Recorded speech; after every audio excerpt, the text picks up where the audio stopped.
Manish Tiwari ji. Thank you, Madam Chairperson, for giving me the opportunity to speak on the Insolvency and the Bankruptcy Code, Second Amendment Bill 2020. This bill has a certain context which I think this House needs to keep in mind. And the context is that even before the COVID-19 pandemic hit the world and hit us in turn, the gross domestic product of our country, the GDP growth rate, had been in a free fall for 7 quarters. The fundamentals of the economy, namely savings, investment, consumption, and employment, have been under a stress, if not a severe stress, for a while now, even preceding COVID-19. If I recall correctly from the top of my head, in the first 6 months of 2019-2020, which is H1, credit offtake was down by 93% from 7,35,000 crores to 93,000 crores. The government in 2019-2020, after the budget had been presented, tried to remedy the economic situation, but instead of giving a supply-side stimulus, they decided to rather than giving a demand-side stimulus, they decided to give corporate India a relief of 1,45,000 crores in terms of corporate tax, which essentially was a supply-side fix, but unfortunately it failed to boost the economy.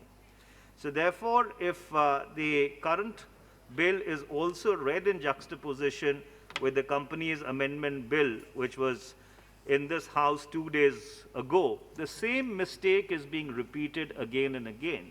The government feels that the panacea for all evils, the magic bullet to revive the economy, really lies in giving stimulus, giving incentive to the corporate sector, while they completely and absolutely ignore the fact that at this point in time, what the Indian economy requires is a liquidity injection, money directly in the hands of the people. And till that point in time, this paradigm shift does not occur in the thinking of the government. I'm afraid the kind of economic revival that we are looking for, unfortunately, may not take place. Coming to the Insolvency and Bankruptcy Code Second Amendment Bill, I believe, Madam Chairperson, there's a fundamental misunderstanding about the intent of this legislation. When this particular legislation was put on the statute books, the idea was not that it would serve as another means of debt recovery, that it becomes an alternative means of debt recovery.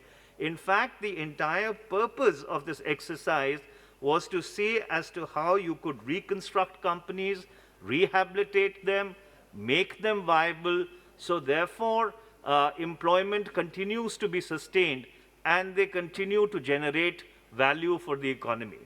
Unfortunately, this has become another concurrent and a parallel paradigm to the DRT or the Sifarsi process. And may I point out, since Mr. Nishikant Dubey had alluded to this, the honorable member from Jharkhand, that Sifarsi was actually put on the statute books by the then UPA government. The fact is that it was put on the statute books by the then NDA BJP government in 2003.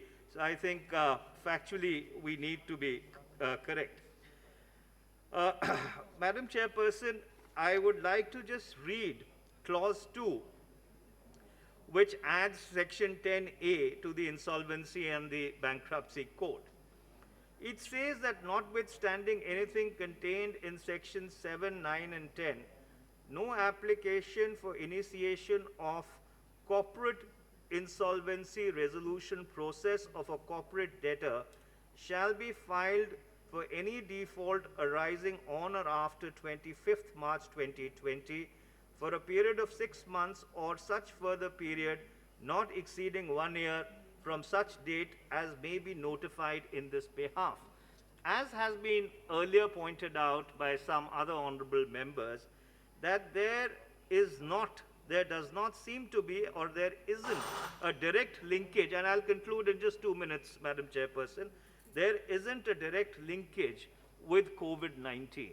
And I think that is what is extremely germane, given the larger pre-COVID economic context that I pointed out too, that there is a need for the government to rectify this particular bill and make the linkage between this moratorium and COVID-19 stress absolutely direct and precise.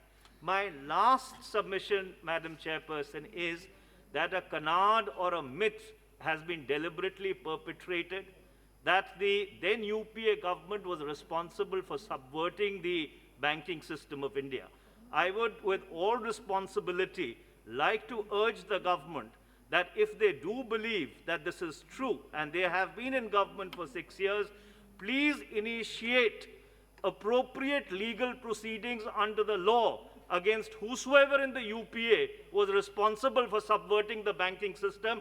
Otherwise, stop spreading this canard repeatedly over and over again, because like Joseph Goebbels said, that some people believe that if you speak a lie 1,000 times, it will become the truth, but unfortunately it would not. Thank you very much, Madam Chairperson.